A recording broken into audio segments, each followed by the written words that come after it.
Dale C. Bronner. God gives seed to the sower and bread to the eater. So don't ever despise the day of small beginnings. Here's number 4. Champions have a different wisdom. Champions have a different wisdom. You don't have to fool all of the people all the time, Gerald Barzin said. You just have to fool enough to get elected. Josh Billings said that the best way to convince a fool that he is wrong is to let him have his own way. You know, there's some folks that you just can't even tell anything to. You just got to let them go and run their head against the wall and fall off the cliff, do whatever. There's some folks, you know, you try to tell them, but you know, there's certain folks that you just have to just let them have their own way to show them you were wrong. A fool always finds a greater fool to admire him.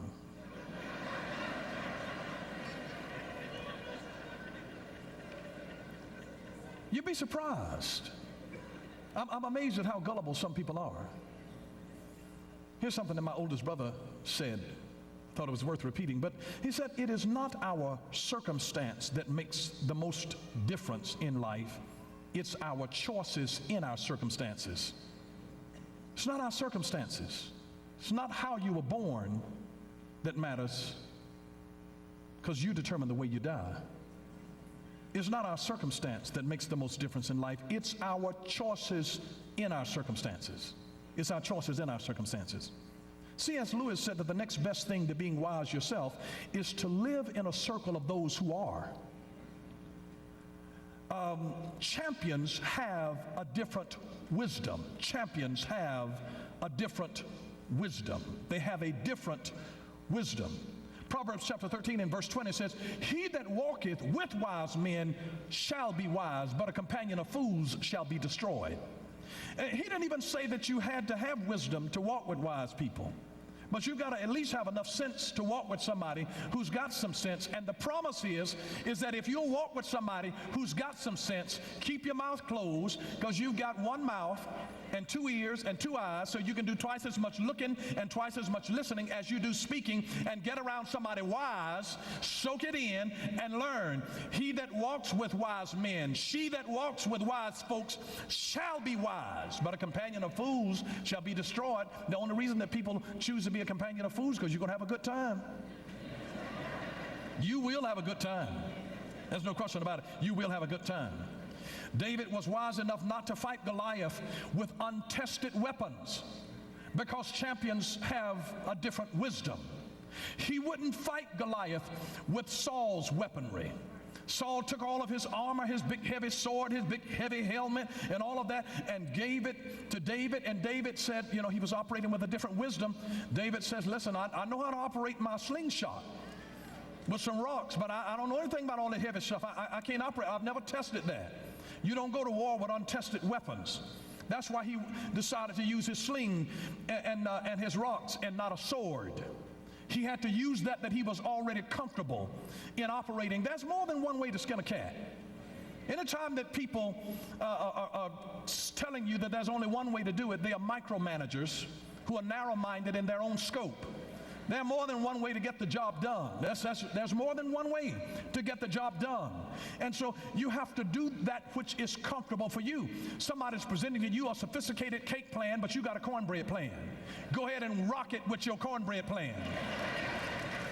You don't have all of that sophisticated money in the budget to be able to do everything that they're doing, but you started with what you've got. Use what you've got to get what you want.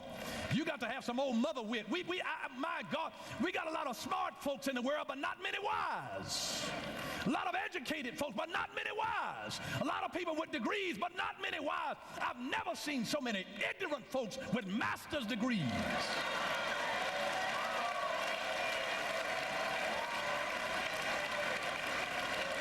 We don't just need smart folks, we need wise folks. Folks that got sense enough to come in out of the rain. Folks that know how to pour water out of a boot. Somebody that knows how to put their own hat on for themselves. Strap your own boots on for yourself. We need somebody that's got some sense, that ought to look at some situation and say, listen, I don't have but $10, and you're trying to get me to buy something for $9.95 that I don't even need, telling me that it's on sale because it was $19.95, but I don't even need it. I wasn't born yesterday. I was born last night. Champions have a different wisdom. They do.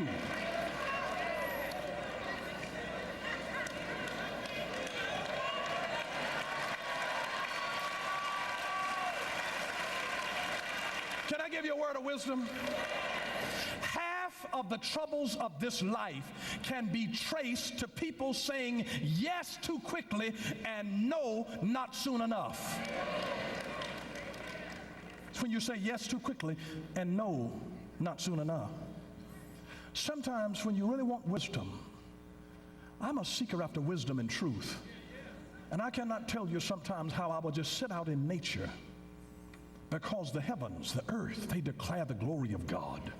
And sometimes God, what he created in his omniscience and wisdom and power, they speak to me. God teaches us wisdom through nature. The mountains teach us stability. I look at the mountains. God's like a rock. Stone Mountain was there yesterday, is there today? It'll probably be there tomorrow. Stability, stability. Mountains teach us stability. When I look at a mountain, it looks like something solid, like prudential, a piece of the rock, because it says stability, stability, stability. The sun and the moon, they teach us faithfulness. The Bible says as long as the earth remains, seed time and harvest, summer and winter, the sun and the moon, they come up faithfully on their schedule. They come up, they are faithfully there every day. There's not been one day when the sun has refused to rise. It teaches me the faithfulness of God. The moon coming, faithfulness of God. Whether I can see it or not behind the clouds, I know that it is there. It is the faithfulness in the sun and the moon that teach me faithfulness. The sea, the ocean. The seas, they demonstrate our capacity to change. An ebb and flow. An ebb and flow. When I look at the ocean coming in and going out, that's when stuff seems like it's just crowding in on you and drowning you. It is only for a season. It will wash back out. It lets me know that this trouble didn't come to last, it only came to pass. And every time that I'm looking at the seascape, it lets me know that I have the ability to be able to change and to adapt. And the lines are constantly changing, and that's why I've got to trust him in the midst of the change. And the tiny ant that I observe teaches me teamwork. They teach me dedication. They teach me thrift. They teach me wisdom that will store up in a time of plenty for a time of scarcity. I just learned that wisdom just from observing the ant. Go ye sluggard, and consider the ways of the ant and be wise. Because champions have a different wisdom. Young people may know the rules, but mature people know the exceptions to the rules. It's different that champions operate with a different wisdom. It is wisdom to understand that the pursuit of happiness is the wrong goal. There's so many people just chasing after happiness. Oh, if I could only be happy, in the pursuit of happiness, pursuit of happiness. Listen to me. Happiness always depends on what's happening. And when the happenings are not happening, then you're not happy. I don't have time to be on a seesaw about whether it's happening or not happening. I'm not going to be on an emotional roller coaster. You're looking at a man right now who has never been depressed a day in his life, because I'm not dealing with happiness based on what happens in my life or not. The pursuit of happiness is the wrong goal. You don't become happy by pursuing happiness. You become happy by living the life that you were meant to live, a life that means something. Hell is the loneliness of having everything and knowing that it is still not enough.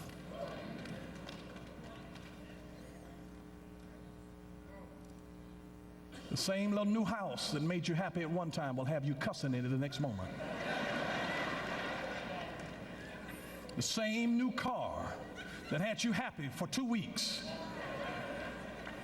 will have you cussing when you get your bill.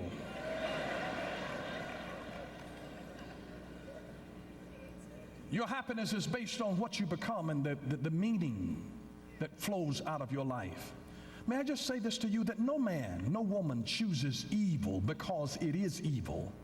They only mistake it for happiness. They thought that it would make them happy. They thought that if they could get this good-looking man, that he would make them happy. And it becomes the beginning of sorrows. They thought that if they could get her because she was fine. But little did you know all of the baggage. Oh, they charge you extra for baggage.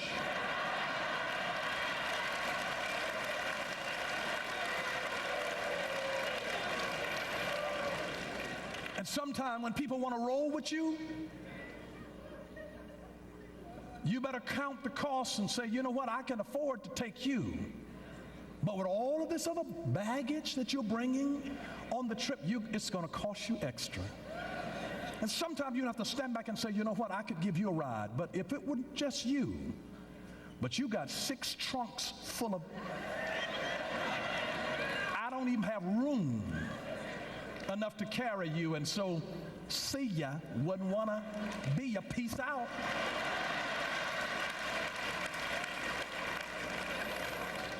Champions have a different wisdom. Champions have a different wisdom. Number 5, champions have a different faith. A different faith. Let me define faith for you. Faith is believing that those things that you cannot see will come to pass.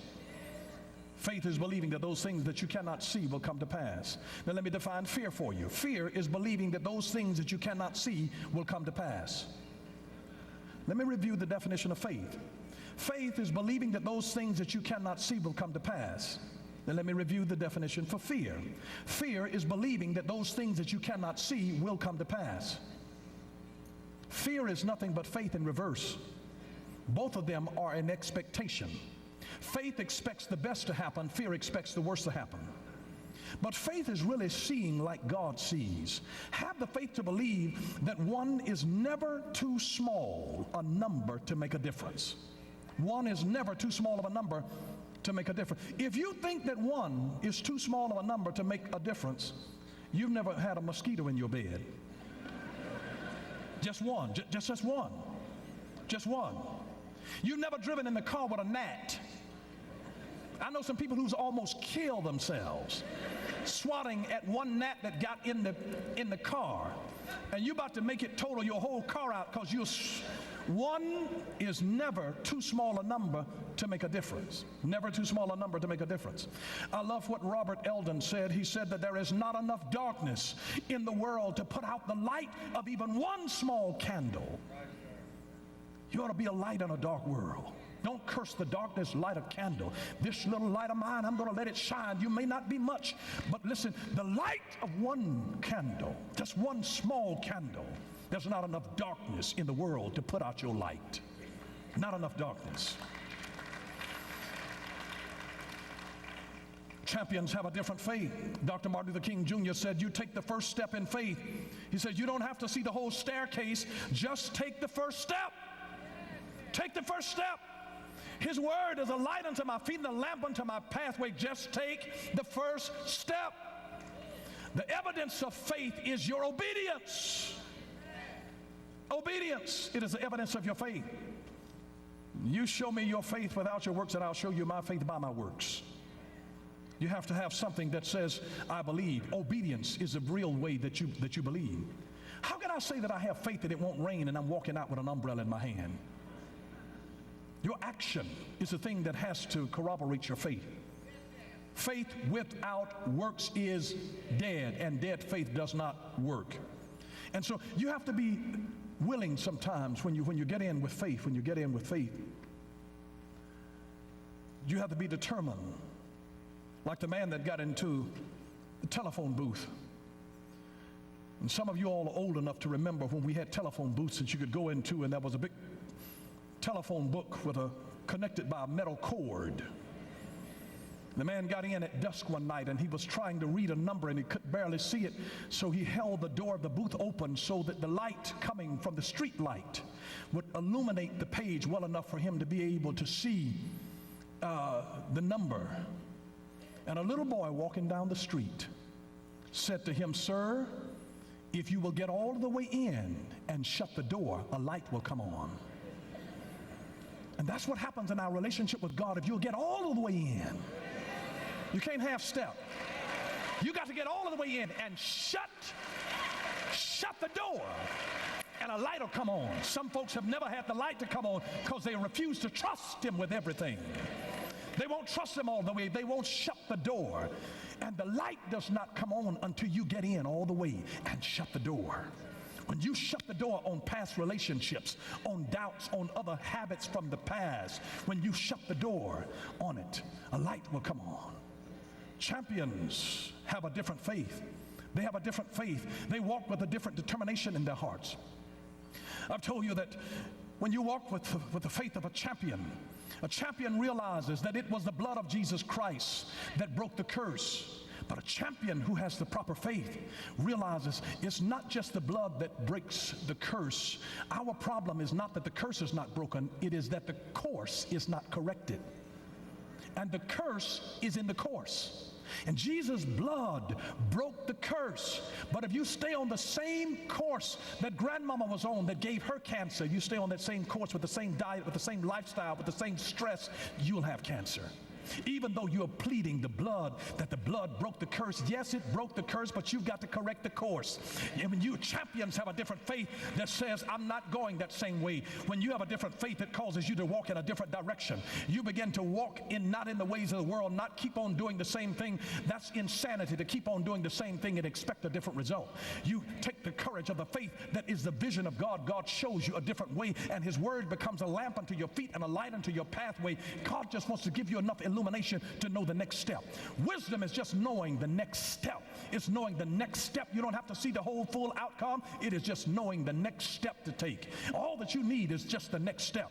You get that little by little, just one step at a time. When you're working on something, you need to have something that you do every day that brings you a little closer to your destiny. Whether it's writing a letter, sending an email to somebody, setting up a luncheon, thinking through something, reading a book that prepares you, talking with a friend, spending time with a mentor, something every day that's just another step. Just God, show me. I don't know how to do this thing all the way, but I just need just another step. If you would just help me, give me another step. Help me to have faith, God. I may not be able to see the whole staircase, but I can see the next step. Have you ever been in a thick fog and all you could see was the next step? You can't see 20 feet ahead of you, but all that you can see is the next step. That's all the light that you need is enough to be able to take the next step. You don't know what the end is going to be. You don't know what the future holds, but you know who holds the future. And he gives you one step at a time. One step, just walk by faith and not by... Champions have a different faith. Champions have a different faith. Champions have a different faith. Number 6, champions have a different purpose. They have a different purpose. David was filled with righteous indignation because of how Goliath spoke against God and the armies of Israel. And David recognized that Goliath had no covenant with God, but David was passionately committed to God's covenant, because purpose produces passion in us. Purpose produces passion in us. Purpose produces passion in you. There are some people whose lives are dull and insipid because they have no passion. Until you have determined what you're willing to die for, you're not even fit to live. If you don't stand for something, you'll fall for anything. Because champions have a different purpose.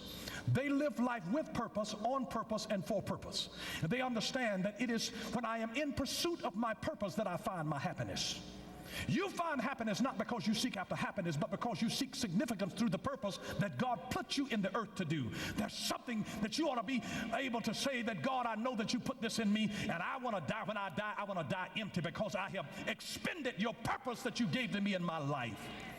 It's because God has something on the inside of you. Champions have a different purpose. And number 7, champions have a different initiative.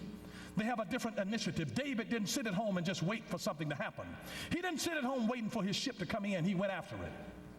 They have a different initiative. Winning starts with beginning. Winning starts with beginning. If you don't get started, you can't get finished. Getting started is half the battle. There's some folks that just can't even get the energy to get up and start busting the dishes down in their kitchen. Washing, getting a load of clothes down. They look at it and they become exasperated. They don't even have the energy to get started. So stuff piles up. It gets worse and worse and worse and worse because they don't have any initiative.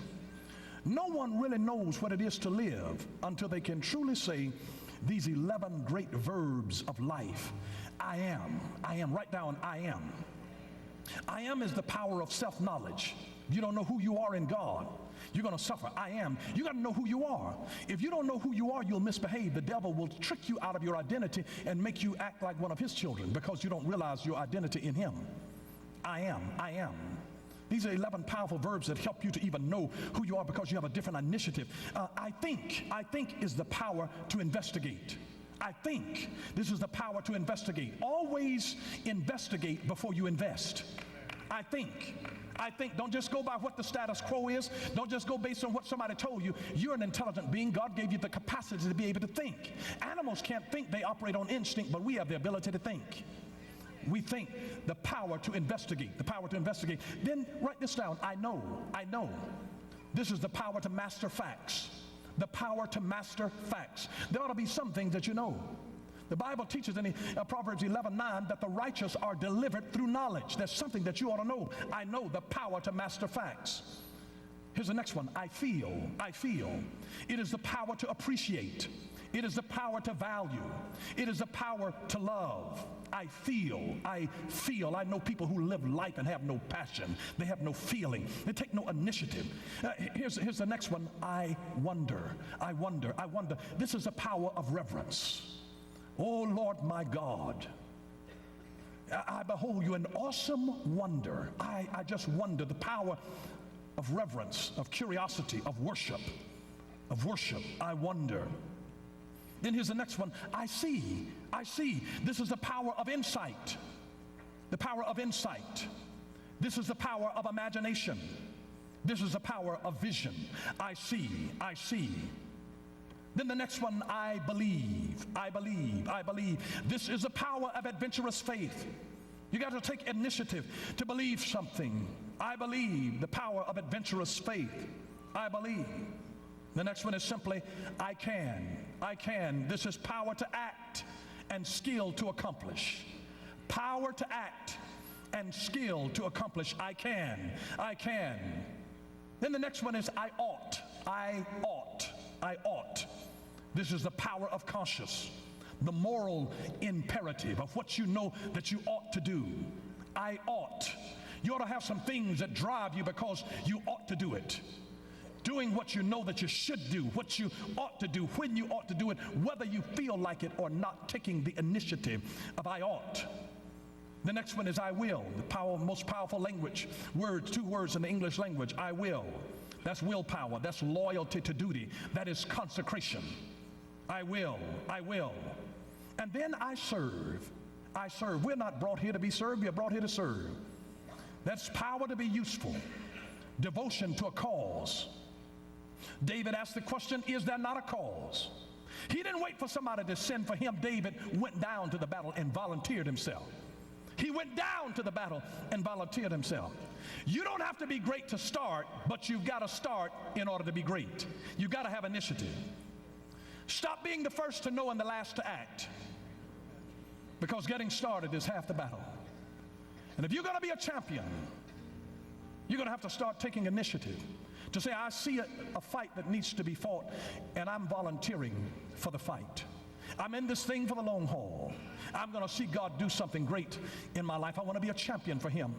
And that real champion spirit is really nothing but the spirit of the character of the Holy Spirit on the inside of you that will say that I'll take the initiative to do it, because we always sit back and wait on somebody else to do it.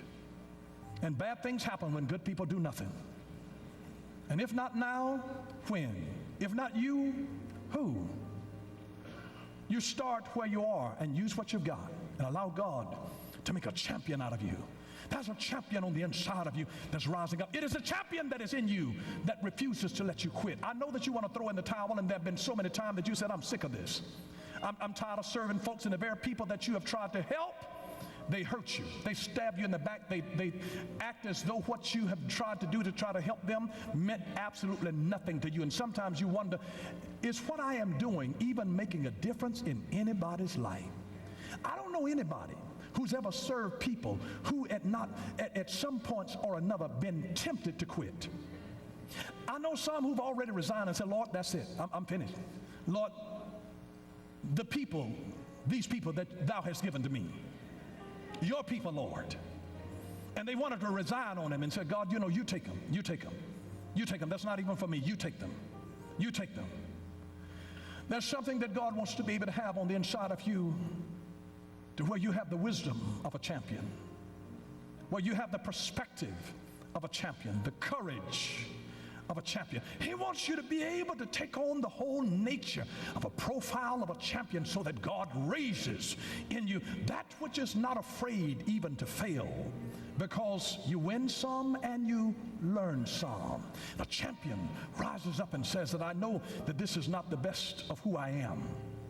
And failure is an event, never a person, to where you never associate yourself with the thing that happened to you. God really wants to do something awesome in your life. Every head bowed, every eye closed, nobody walking, as we just reverence God in this place. If you're in this place today and you don't know Jesus Christ and the pardon of your sin, but you really want to know him, you've tried so many times to do things and make it work and you fail. Champions are not those who never fail, they're those who never quit. And you need the champion of champions, the same spirit that was in David that made a champion out of a shepherd boy. He wasn't supposed to be that. Have you ever felt that I don't really have the education to be the champion? I don't have the skill, I don't have the training. Who am I? Look at the background that I came from. And you've almost allowed the devil to discount you from being a champion. You got to know who you are in God, that you are a king's kid, that there is greatness on the inside of you, and that a whole different perspective of God will rise up in your life. Some of you have been givers and givers. Some of you have gotten angry with God because you know that God could have stopped something from happening, but it didn't. And I just want to remind you that there are times that God will deliver you from the fiery furnace, and then there are other times that God will make you fireproof. You don't know why he let you go through what you went through, but it was so that you would become who and what God wanted you to become. That's why Maya Angelou could say, I wouldn't take nothing from a journey. I wouldn't take a thing from my journey. It was what I've been through that made me who I am. Thank you for watching Power for Living with Bishop Dale C. Bronner. Until next time, God bless you.